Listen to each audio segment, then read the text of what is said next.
الحمد لله نحمده ونستعينه ونستغفره ونعوذ بالله من شرور أنفسنا من سيئات أعمالنا من يهده الله فهو المهتد ومن يضلل فلن تجد له وليا مرشدا وأشهد أن لا إله إلا الله وحده لا شريك له وأشهد أن محمد عبده ورسوله أما بعد السلام عليكم ورحمة الله تعالى وبركاته. Allah subhanahu wa ta'ala, il cherche à ce que nous suivions le chemin de la droiture. Et donc, il a mis en place énormément d'éléments pour que nous puissions ne pas tomber, ne pas persister dans la négligence, dans l'insouciance, dans l'oubli de son rappel. Et il y a un élément essentiel qui se trouve à l'intérieur de nous. Et le prophète alayhi salam, il nous dit que il y a dans le corps un morceau de chair. Ce morceau de chair, s'il est pur, s'il n'est pas souillé, alors tout le corps est pur. Et s'il est entaché, alors tout le corps est entaché. Et ce morceau de chair, c'est le cœur. Et il a désigné cet endroit. Donc c'est pour vous dire que le centre de tout, le centre de là où va commencer nos actes, c'est le cœur. Parce que de notre cœur, nous allons avoir cette intention, de faire un acte, et c'est de cette intention que va découler la récompense. En fonction de l'intention pure, de l'intention bonne, de l'intention mauvaise, eh bien nous allons atteindre un objectif, et cet objectif, s'il n'est pas animé par une intention, eh bien cette action, elle ne pourra pas arriver à son terme en termes de récompense ou non. Et au-delà de l'intention, nous avons cette sincérité, al-ikhlas, cette sincérité qui est d'agir, pas pour me plaire à moi, pas pour plaire à mes parents, pas pour plaire à mon conjoint, pas pour plaire aux personnes qui m'entourent, mais pour plaire uniquement à Allah subhanahu wa ta'ala. Parce que le fait d'agir et de mettre dans son esprit que cet acte, je le voue entièrement à Allah subhanahu wa ta'ala, eh bien c'est ça qui va nous mener, qui va nous pousser à améliorer nos comportements. Parce que si c'était pour les autres, à un moment donné, quand on nous fait du mal par exemple, on n'a pas envie de pardonner. Quand on nous fait du mal, on n'a pas envie de pardonner. Et on veut persister et rester dans cette colère, dans cette animosité. Mais Allah subhanahu wa ta'ala nous dit, si tu pardonnes, eh bien, le fait de pardonner, c'est comme être, eh bien, c'est le paradis. Et le prophète alayhi salam nous l'a enseigné, à travers cet homme qui agissait dans ses actes d'adoration comme n'importe quel autre croyant, mais il y avait un élément important qu'il faisait et qui a fait de lui un homme du paradis. Et le prophète alayhi salam l'a cité devant ses compagnons en disant, cet homme, c'est un homme du paradis, par 3 fois. Et donc un compagnon a voulu tester quelle est la chose que cet homme fait, que nous ne faisons pas, et à qui on annonce que c'est un homme du paradis. Et donc après plusieurs jours, en la compagnie de cet homme, eh bien, il ne voit rien de plus que eux ne font pas. Et donc il va lui poser la question, il va lui dire, voilà ce que le prophète alayhi salam a dit de toi, et dis-moi quelle est l'action que tu fais pour que le prophète alayhi salam dise de toi que tu es un homme du paradis. Et il lui dit, je ne fais rien de plus que ce que tu m'as vu faire. Et donc le compagnon va partir, et l'homme va le rattraper, il va lui dire, attends, il n'y a qu'une seule chose que je fais. C'est qu'au moment de dormir, je pardonne à toutes les personnes. toutes les personnes. Eh bien, vous voyez, le fait de pardonner, eh bien, ça lui donne la récompense du paradis. Lui, il a compris que cette vie d'ici-bas, c'était pas une vie, ce n'est pas la demeure éternelle. Il sait que c'est juste quelque chose qu'il doit traverser et que œuvrer sur cette terre, eh bien, on œuvre pour l'au-delà. Lorsqu'on agit dans notre vie, eh bien, la spiritualité, elle s'est perdue. Ce rapprochement avec Allah subhanahu wa ta'ala s'est perdu. Beaucoup ne savent plus faire. Beaucoup ne savent pas comment faire pour recréer ce lien avec Allah subhanahu wa ta'ala. Parce que les gens, les croyants, sont préoccupés par cette vie matérialiste. Cette vie matérialiste qui leur demande, parce qu'on est dans une société d'apparence, on est dans une société de l'avoir plus que de l'être. Et donc dans cette société-là, on nous dit, eh bien, si tu es propriétaire d'une maison, eh bien, tu as réussi ta vie. Si tu es propriétaire de ça, alors tu as réussi ta vie. Et c'est pareil dans nos cultures d'origine. Dans nos cultures d'origine, si tu possèdes une maison, eh bien, tu as réussi. Et en plus d'avoir, mais il faut que tu en aies une dans le pays d'origine pour montrer ta réussite. Et donc là, on est dans l'ostentation même. Il y a des parents qui construisent des maisons avec 2, 3, 4 étages, un immeuble. Et parfois, le voisin, quand il voit que l'autre a construit 2 étages, il va en construire un 3e. Comme s'il y avait de la rivalité. Pour montrer. On construit parce qu'on a besoin de se loger. On ne construit pas pour montrer à l'autre que je possède. Quel est l'objectif de chaque acte que je vais faire? On est dans l'ostentation. Et donc, il faut faire attention parce que toute l'année, les musulmans la passent à travailler, à mettre de côté, à se priver et priver leurs enfants. Pour partir dans le pays d'origine avec plein de choses, en montrant, regardez, moi en France j'ai réussi, regardez comment je m'habille, regardez ma voiture, regardez ma maison, regardez tout ce que j'ai ramené. Alors que quand il est ici, il se prive. Il se prive. Pour quelle raison? L'être humain, malheureusement, il aime qu'on le flatte. Il aime qu'on dise de lui que, oh, que c'est beau ce que tu as. Regarde ce que tu possèdes. Et ça, c'est vraiment un oubli. C'est l'oubli d'Allah subhanahu wa ta'ala. Parce qu'on oublie d'être dans la reconnaissance. Parce que si on était dans la reconnaissance d'Allah subhanahu wa ta'ala, à ce moment-là, on comprendrait que ce que nous avons vient d'Allah subhanahu wa ta'ala. Et que les biens que nous possédons, eh bien, on les regarde d'un autre regard. Pas par un regard d'ostentation, un regard de gratitude et de reconnaissance. Allah subhanahu wa ta'ala, il veut qu'on aille à lui par son cœur, par notre cœur.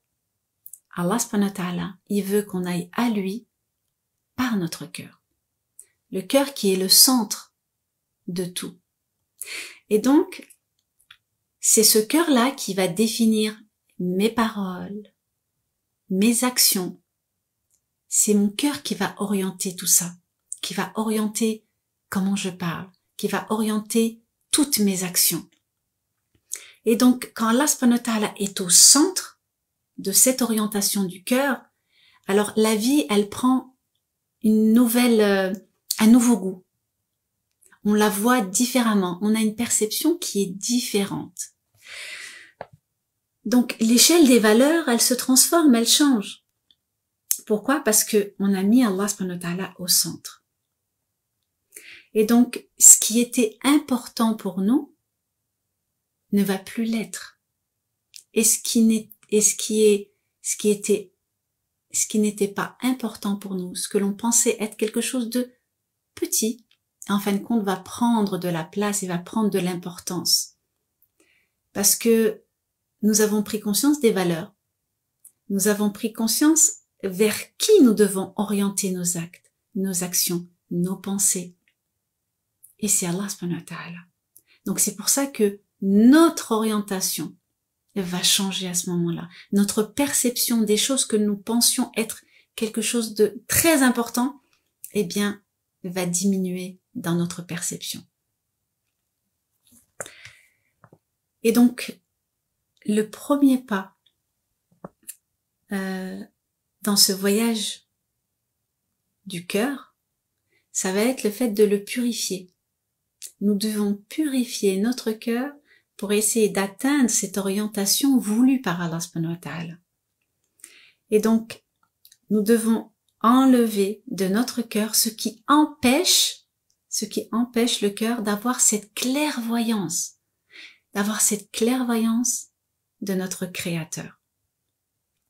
Et donc, le cœur, c'est comme un miroir qui reflète ce que l'on reçoit. Et donc, si ce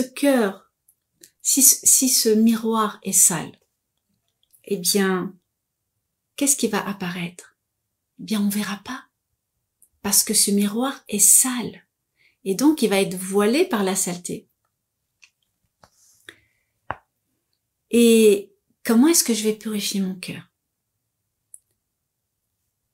Comment est-ce que je vais purifier mon cœur pour qu'il reçoive les lumières d'Allah subhanahu wa ta'ala? Et ce cœur, il doit justement véhiculer la parole d'Allah subhanahu wa ta'ala et les paroles du prophète alayhi salatu wassalam. Et donc pour purifier mon cœur, c'est par un moyen très simple, facile et accessible à tous. Et donc cet élément qui va nous permettre de purifier notre cœur, c'est l'istighfar. L'istighfar, ça vous le connaissez tous. Allah subhanahu wa ta'ala, il nous dit qu'il n'a pas besoin en fin de compte de nous châtier ou de nous punir, bien qu'il le fait, mais il n'a pas besoin de ça. La seule chose la seule chose qu'Allah subhanahu wa ta'ala exige de nous, c'est la reconnaissance. Et qu'on ne le renie pas. Qu'on s'adresse à lui quand on a besoin. Qu'on lui adresse des demandes et que ces demandes soient sincères. Soient sincères pour que nous puissions être avec lui. Parce que si c'est dépourvu de sincérité, eh bien, l'acte ne sera pas valable et il n'y aura pas d'acceptation. Donc, pour que l'action soit valide, il doit y avoir cette sincérité qui l'anime. Et la sincérité, on l'a dit, c'est de vouer nos actions, nos pensées à Allah subhanahu wa ta'ala, à ce qui plaît à Allah subhanahu wa ta'ala, pour obtenir son agrément. Et ça, c'est l'objectif et le but de chacun d'entre nous.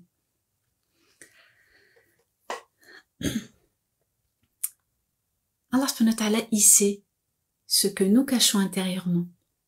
Il sait ce que nous pensons. Il sait même quelle est la pensée qui va arriver avant même qu'elle arrive. Donc on ne peut pas ruser avec Allah subhanahu wa ta'ala. On ne peut pas essayer de trouver des échappatoires. Allah, il est conscient de tout. Il voit tout et il ressent tout et il entend tout. Ce que l'on dit, ce que l'on dit pas. Et donc, l'istighfar, ça va être quoi? Ça va être le fait de reconnaître que Allah subhanahu wa ta'ala a toutes ses capacités. Qu'il est dans cette omnipotence. Et qu'il est dans cette connaissance de chacun d'entre nous. Qu'il observe chacun d'entre nous. Donc, ce que nous devons faire, et donc il nous le dit, Allah subhanahu wa ta'ala dans le Coran, il nous dit فَفِرُّوا إِلَى اللَّهِ. Fuyez vers Allah subhanahu wa ta'ala. Alors, quand Allah subhanahu wa ta'ala il nous dit fuyez vers Allah, quand on a peur, quelle va être notre réaction? Eh bien, c'est de fuir. Ici, Allah subhanahu wa ta'ala il nous dit, de par ta crainte, fuis vers moi. Donc, quand on a peur, quand on a cette crainte, eh bien, nous devons fuir vers Allah subhanahu wa ta'ala. Et ne pas l'éviter, mais bien au contraire, aller vers lui. Donc, quand on va vers lui, la signification, c'est qu'Allah subhanahu wa ta'ala, il nous dit que quand il y a cette peur et que vous fuyez vers moi, c'est pour justement y trouver refuge. Quand on va vers Allah subhanahu wa ta'ala, c'est pourquoi? Eh bien, c'est pour l'implorer. C'est pour lui demander sa protection. Et quand on lui demande tout ça, il va accueillir notre demande de protection. Pourquoi il va accueillir notre demande de protection? Parce qu'il est le miséricordieux et le clément. Quelle que soit notre erreur, quel que soit notre péché, Allah subhanahu wa ta'ala, il est là pour l'accueillir. Et vous pensez, est-ce que vous pensez que Allah subhanahu wa ta'ala n'est pas dans cette capacité de nous pardonner le péché que nous pouvons avoir commis? La miséricorde et la clémence d'Allah subhanahu wa ta'ala, elle embrasse toutes choses. Et est-ce que notre péché, quel qu'il soit, serait-il plus lourd ou plus grand que sa miséricorde? Bien sûr que non. Quel que soit le péché que nous commettons, quels que soient les péchés que nous commettons, aussi énormes soient-ils, eh bien ces péchés ne pèsent rien pour Allah subhanahu wa ta'ala, à condition de retourner vers lui, d'aller vers lui, parce que son pardon est tellement immense que notre péché devient insignifiant. Donc aller avoir cette reconnaissance et d'accourir vers lui, à travers son refuge. Quand on ne fait pas ça, eh bien c'est ne pas connaître Allah subhanahu wa ta'ala. C'est en apprenant à connaître Allah subhanahu wa ta'ala que l'on va justement développer chez nous ce réflexe d'aller vers lui, de courir vers lui pour lui demander protection. Parce que nous savons qu'il est le miséricordieux et le clément.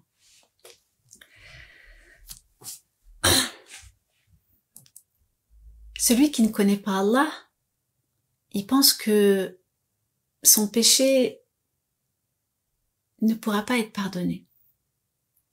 Et donc c'est une erreur de penser ça. Parce qu'Allah subhanahu wa ta'ala, il en parle dans tout le Coran. Il parle de cette grande miséricorde et à l'intérieur de cette miséricorde, il y a ce pardon. Et cette miséricorde, vous la répétez plus de 17 fois par jour. Allah subhanahu wa ta'ala ne s'est pas présenté à nous comme étant celui qui punit. Il s'est présenté à nous à travers cette grande miséricorde. Et donc cette miséricorde que nous récitons chaque jour, dans chaque prière, au minimum 17 fois par jour, c'est justement pour vous donner cet espoir que Allah subhanahu wa ta'ala, il est présent à vous. Il est présent à nous au quotidien, à chaque instant, pour chaque action.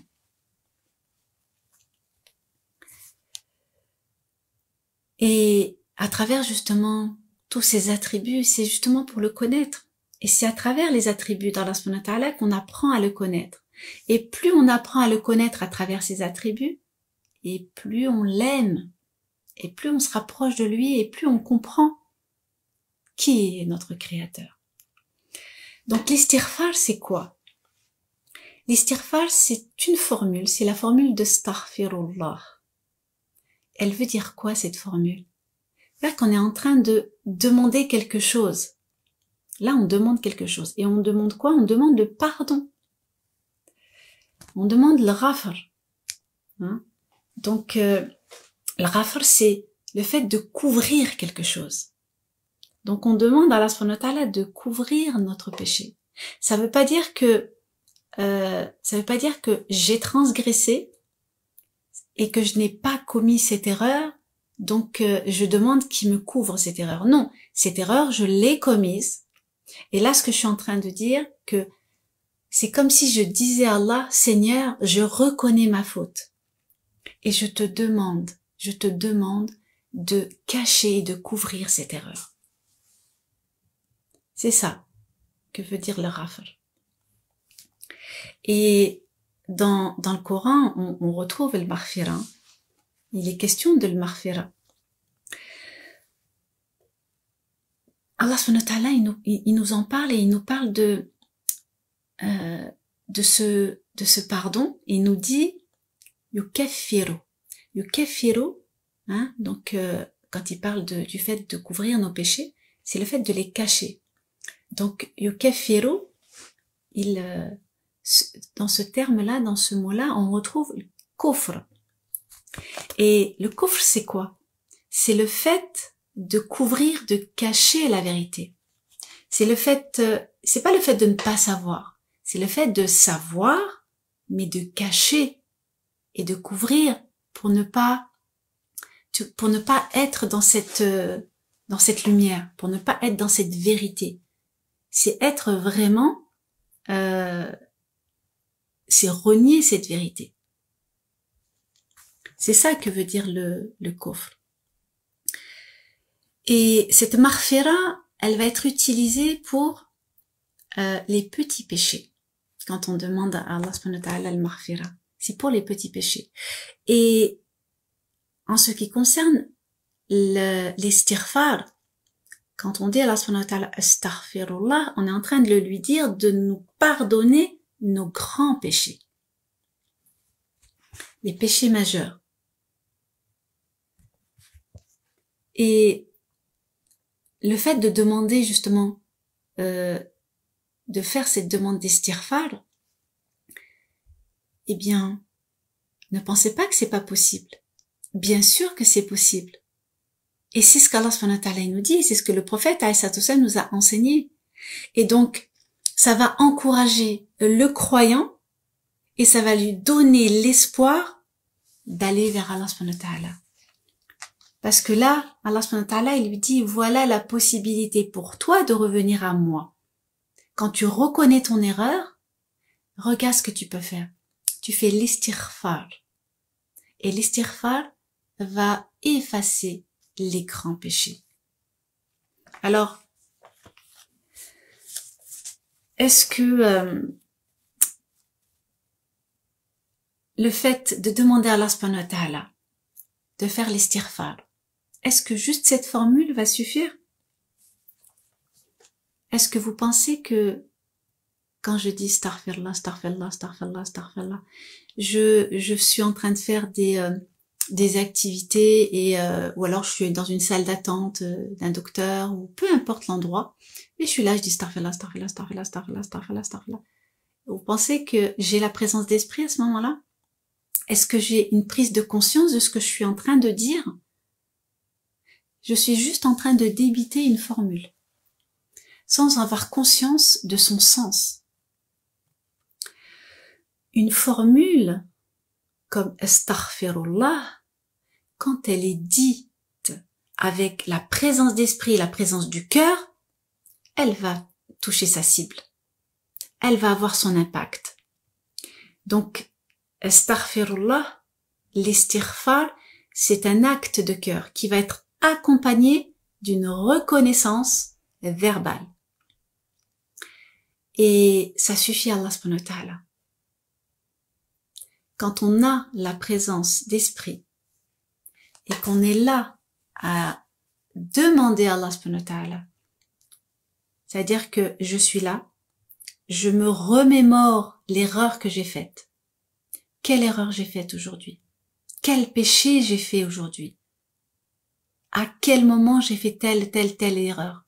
Et c'est à ce moment-là que, avec cette prise de conscience, je reconnais mon erreur et je reviens à Allah subhanahu wa ta'ala en disant de manière présente, Astaghfirullah ya Allah. Je te demande pardon pour mon erreur, pour mon péché. Parce qu'à ce moment-là, avec la présence du cœur, vous avez ressenti ce regret d'avoir commis telle erreur. Et donc, vous persuadez de ne plus revenir à cette erreur. Vous avez arrêté de faire cette erreur. Donc, vous remplissez toutes les conditions du repentir.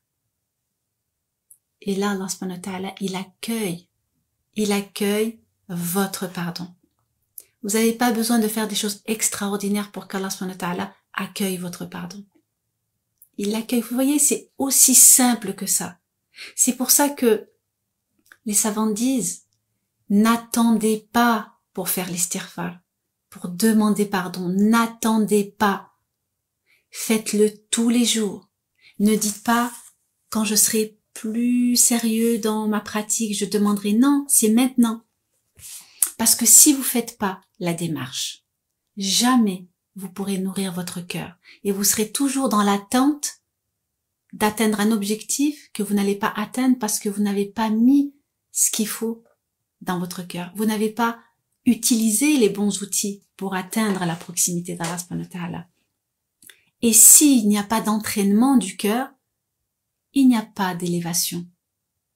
C'est dans l'effort de la demande, c'est dans l'effort de cette action que vous allez obtenir cette élévation spirituelle, ce lien intime avec Allah subhanahu wa ta'ala. C'est pas en étant dans sa désobéissance et en espérant qu'il va vous pardonner ou vous guider si vous ne faites pas vous la démarche de le faire. Allah ne change pas l'état d'une personne si elle ne décide pas de changer elle-même. Allah subhanahu wa ta'ala l'a dit, Allah ne change pas l'état d'un peuple si les gens qui la constituent ne changent pas individuellement. Donc la transformation, le changement va s'opérer individuellement. Donc c'est un travail que je dois faire moi individuellement, à travers mes invocations, à travers ma prière, à travers mes qiyam lil, à travers mes invocations. C'est ça qui va me permettre de pouvoir changer ce qui est à l'intérieur de moi.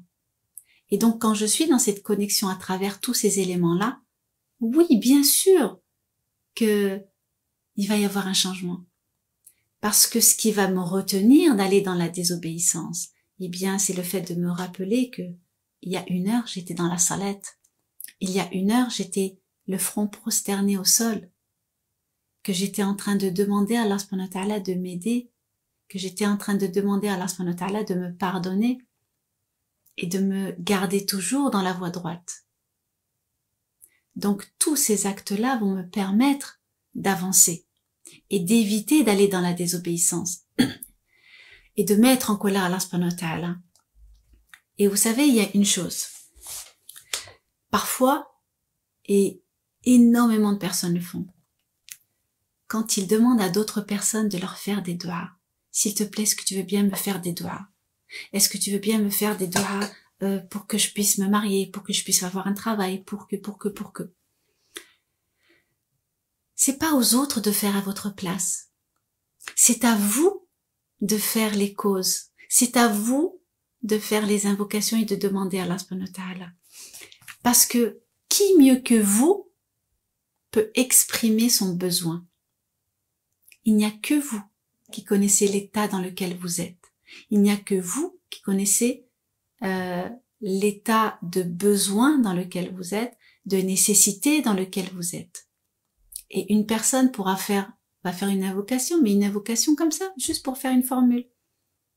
Mais il n'y aura pas le cœur, il n'y aura pas l'histoire qui va derrière, il n'y aura pas le ressenti. Et donc, est-ce que ça va impacter? Donc c'est pour ça que c'est important N'attendez pas que les autres fassent des doigts à votre place. Vous êtes responsable de votre propre vie. Personne ne fera les choses à votre place. C'est à vous de faire. C'est à vous de prendre votre vie en main. C'est à vous de reprendre les rênes de votre spiritualité, de votre adoration.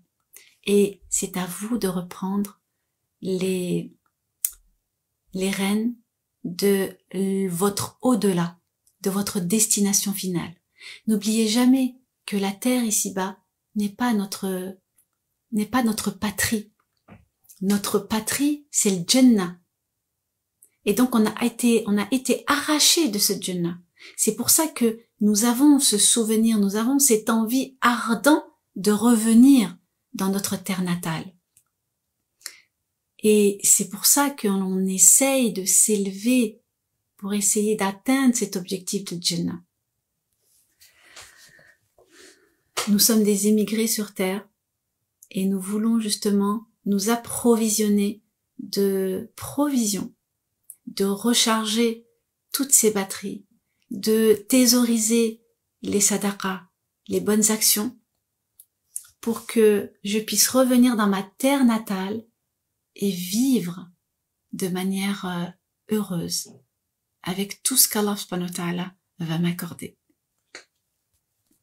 Nous, quand on est dans un pays étranger, quand nos parents sont venus ici, ils voulaient mettre de côté pour pouvoir repartir dans le pays natal.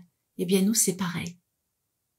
On économise pour justement repartir dans notre patrie natale.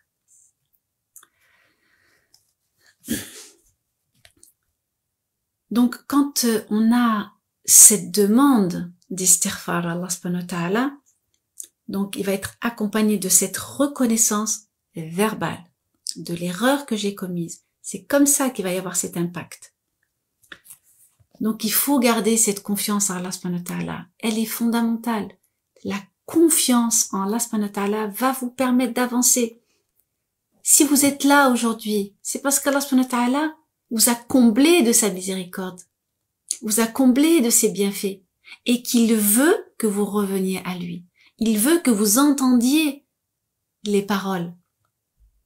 Il veut que vous compreniez, que votre cœur comprenne et qu'il revienne à lui et qu'il s'intensifie de son amour. Allah subhanahu wa ta'ala garde toujours sa porte ouverte. Toujours. C'est nous qui n'allons pas traverser cette porte, malheureusement. Donc Allah subhanahu wa ta'ala, il attend que l'on aille vers lui. Et vous savez, quand on se prosterne, quand on demande à Allah subhanahu wa ta'ala de nous pardonner, quand on est dans cette démarche où on dit « Ya Allah, je t'ai désobéi ». Je t'ai désobéi pas parce que j'aime la désobéissance, mais parce que je suis faible et que j'ai besoin de toi pour pouvoir changer.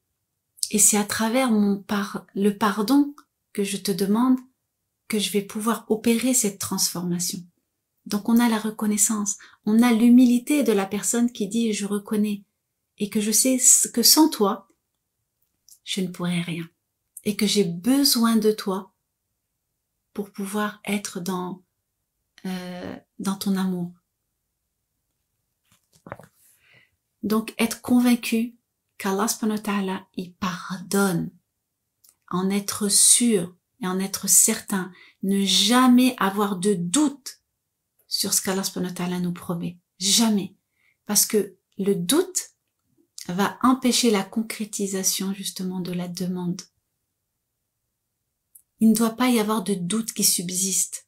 Allah, il est tel qu'il s'est décrit. Il est tel qu'il a promis d'atteindre l'engagement qu'il a fait à notre égard. Et il y a une femme qui était très proche d'Allah subhanahu wa ta'ala. C'est Rabi'a al-Adawiya. Elle disait que notre istighfar avait besoin d'un autre istighfar. Pourquoi? Parce que lorsqu'on fait l'istighfar, on est là à atteindre juste l'objectif des 70 ou des 100. Astaghfirullah, astaghfirullah, astaghfirullah, astaghfirullah, astaghfirullah, astaghfirullah. Vous voyez, ça débite. Mais notre esprit, notre cœur, il n'a pas le temps de pouvoir s'impacter de ces paroles-là. Astaghfirullah. Astaghfirullah. Je suis en train de te faire une demande, ya Allah. J'ai besoin que tu pardonnes l'erreur que j'ai faite parce que je suis faible et que j'ai trébuché et que c'est grâce à ton pardon que je vais pouvoir me relever et faire l'effort de ne plus revenir à cette erreur. Erreur que je regrette parce que je t'ai désobéi en étant conscient d'être sous ton regard.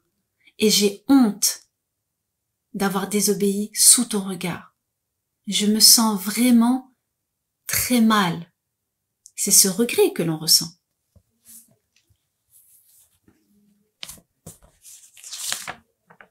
Alors, on ne peut pas échapper à Dieu. Quoi qu'il arrive, on ne peut pas échapper à Dieu. Quoi que nous fassions, quoi que nous pensons, quoi que nous faisons. Il y a un élément qu'il ne faut pas oublier. C'est le diable, Shaitan. Shaitan, il est l'ennemi juré de l'être humain. Et il connaît parfaitement l'être humain. Il a eu le temps de voir ses imperfections. Et il sait comment l'atteindre. Et vous savez comment il va l'atteindre? Vous croyez qu'il a envie de vous voir demander pardon à Allah subhanahu wa ta'ala? Bien sûr que non. Lui ne l'a pas fait. Lui ne l'a pas fait et il ne veut pas que vous le fassiez. Donc il vous fait reculer. Et il va vous faire glisser petit à petit en vous disant « Mais pourquoi tu vas demander pardon? Tu mérites pas. Est-ce que tu penses que ton péché là, ton gros péché que tu viens de faire, penses-tu qu'Allah subhanahu wa ta'ala va te pardonner? Mais regarde, tu n'arrêtes pas de le refaire. Et toi, tu crois que Allah il va te pardonner, mais il ne te pardonnera jamais. Parce que tu es trop dans la désobéissance. Allah le shaitan, lui, ce qu'il veut, c'est vous faire désespérer de la miséricorde d'Allah. Et petit à petit, il va vous envoyer des pensées à chaque fois, juste pour que vous imprimiez dans votre cœur que vous n'êtes pas assez digne de recevoir le pardon d'Allah subhanahu wa ta'ala. Et c'est mal connaître Allah subhanahu wa ta'ala, parce qu'Allah subhanahu wa ta'ala, il nous dit qu'il pardonne tous les péchés. Même le fait de lui avoir associé, il pardonne tous les péchés. La seule chose qu'il faut faire, c'est la démarche de revenir à lui. Et il t'assure, et il vous assure le pardon. Et ça, jamais vous devez en douter. Jamais vous devez en douter quand vous trébuchez, quand vous commettez des erreurs. Et Allah subhanahu wa ta'ala, il dit, si vous êtes reconnaissant, je vous augmenterai. Donc Allah subhanahu wa ta'ala, il s'engage là. Il s'engage à récompenser ceux qui sont reconnaissants. Ça veut dire qu'au-delà de Jannah, Allah subhanahu wa ta'ala, il nous dit Azidan lakum. Ça veut dire qu'il va rajouter de ses bienfaits. Il va nous rajouter de ses bienfaits. Et vous savez quel est le meilleur des bienfaits qu'Allah subhanahu wa ta'ala peut nous accorder dans l'au-delà? Malgré tous les jardins paradisiaques, tous ces demeures de la félicité, tout ce bonheur que l'on peut avoir dans le Jannah, eh bien Allah subhanahu wa ta'ala, il nous dit, si tu es reconnaissant à moi, je te rajouterai. Et qu'est-ce qui peut nous rajouter qui puisse être aussi grand que ce que nous allons posséder dans l'au-delà? Eh bien, tout simplement, c'est l'honneur de voir sa face. Parce qu'une fois qu'on a vu Allah subhanahu wa ta'ala, qu'on a cet honneur de pouvoir le voir, eh bien, tout ce que nous allons avoir comme demeure, comme jardin, eh bien, tout ça, ça nous paraîtra insignifiant à côté de la majesté d'Allah subhanahu wa ta'ala. Vous pouvez pas vous imaginer. Personne ne peut s'imaginer. Déjà, le paradis, on ne peut l'imaginer. Et vous savez, on aura beau agir dans le bien, d'éviter la désobéissance à Allah subhanahu wa ta'ala, eh bien, le Jannah, c'est pas par nos actions. Le Jannah, comment est-ce qu'on va l'obtenir? Le prophète, alayhi salatu wassalam, était assis avec ses compagnons et il leur dit, vous savez, aucun d'entre vous n'entrera au paradis par ses propres actes. Et on lui dit, même pas toi, ya Rasulallah. Il a dit, même pas moi. Nous entrerons au paradis que par la miséricorde d'Allah subhanahu wa ta'ala. Allah subhanahu wa ta'ala, il est en train, ici, le prophète, il nous enseigne, alayhi salatu wassalam, que nos actions ne suffiraient pas, ne pourraient pas égaler la récompense de l'au-delà. La récompense de l'au-delà, elle est éternelle. Et dans cette vie, les adorations que nous donnons, que nous faisons pour Allah subhanahu wa ta'ala, pour lui plaire, ça n'est pas égal. Si j'ai commencé à adorer Allah subhanahu wa ta'ala à 40 ans, à 60 ans, à 20 ans, et que j'ai trébuché, j'ai abandonné, je suis revenu, eh bien, même 80 ans d'adoration ne suffirait pas à combler, à peser dans la balance de l'éternité. C'est pour ça que la miséricorde d'Allah subhanahu wa ta'ala, elle embrasse toutes choses, et que c'est grâce à elle que nous allons alourdir notre balance. Qu'Allah fasse que nous fassions partie de ces rapprochés, que nous ayons cet honneur, qu'Allah subhanahu wa ta'ala alourdisse le poids de notre balance, pour que nous puissions bénéficier des jardins paradisiaques, que nous puissions bénéficier de la meilleure des choses, qui est pouvoir le voir et être satisfait et ne plus être dans cette recherche. Et matériellement, ça sera insignifiant par rapport à ce que nous allons découvrir. Qu'Allah nous facilite dans notre adoration.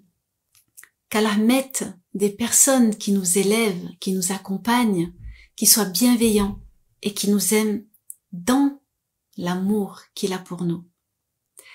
Qu'Allah nous facilite ces derniers jours de Ramadan, qui nous permettent d'atteindre Laylatul Qadr, qui nous permettent de pouvoir rester dans cette spiritualité, même après Ramadan.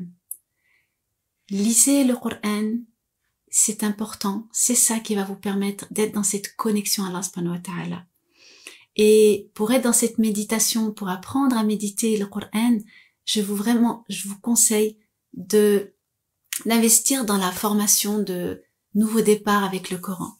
Le frère Abdel Karim, il a mis en place une formation et il a vraiment amélioré, il a rajouté des choses et il vous apprend à apprendre à méditer, à comprendre les choses qui sont déjà apparentes et les choses qui ne le sont pas. Et vous allez découvrir une compréhension du Coran qui est autre.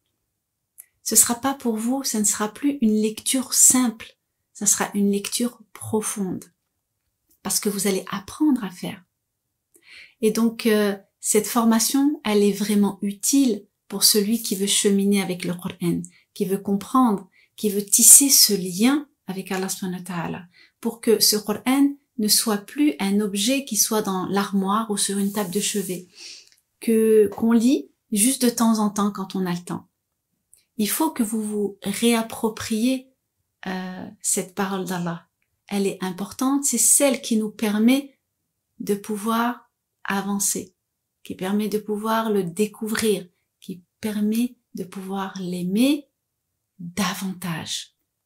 Parce que Allah subhanahu wa ta'ala, c'est lui qui nous aime avant qu'on l'aime. Je vais essayer de voir si vous avez des questions pour pouvoir y répondre. Alors, je regarde. Je vois que vous n'avez pas de questions.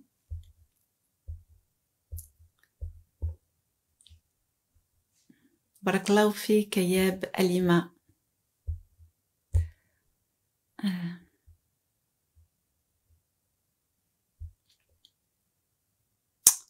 Alors j'essaye. Vous n'avez pas de questions? Oui, Shama. Se repentir, c'est un acte de soumission et de reconnaissance à Allah subhanahu wa ta'ala. Alors, non, je vois que vous n'avez pas de questions. Alhamdulillah. Alhamdulillah. Alhamdulillah, vous avez tout capté. Et à partir de ce soir, ou à partir là, vous allez faire l'istighfar. Et vous savez que le prophète alayhi salam, quand il faisait l'istighfar, il le faisait 70 à 100 fois par jour. Alors, il y en a qui ont dans cette compréhension, eh bien, je vais le faire 70 fois, je vais le faire 100 fois. Mais il faut comprendre comment vivaient les Arabes de l'époque.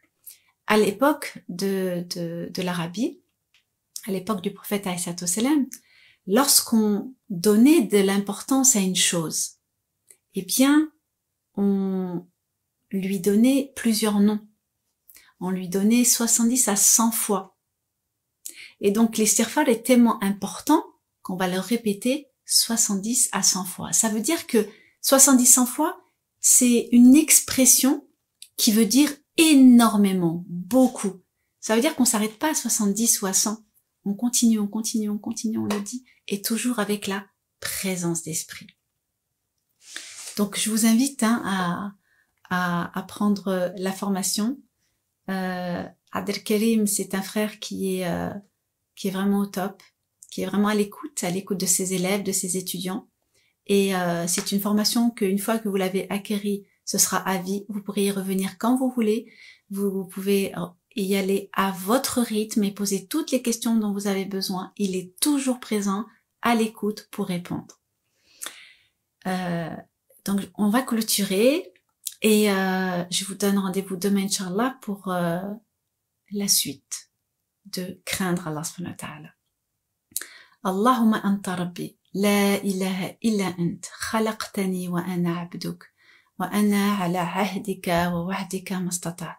أعوذ بك من شر ما صنعت أبوء لك بنعمتك علي وأبوء بذنبي فاغفر لي فإنه لا يغفر الذنوب إلا أنت أستغفر الله الذي لا إله إلا هو الحي القيوم وأتوب إليك أستغفر الله الذي لا إله إلا هو الحي القيوم وأتوب إليك أستغفر الله الذي لا إله إلا هو الحي القيوم وأتوب إليك.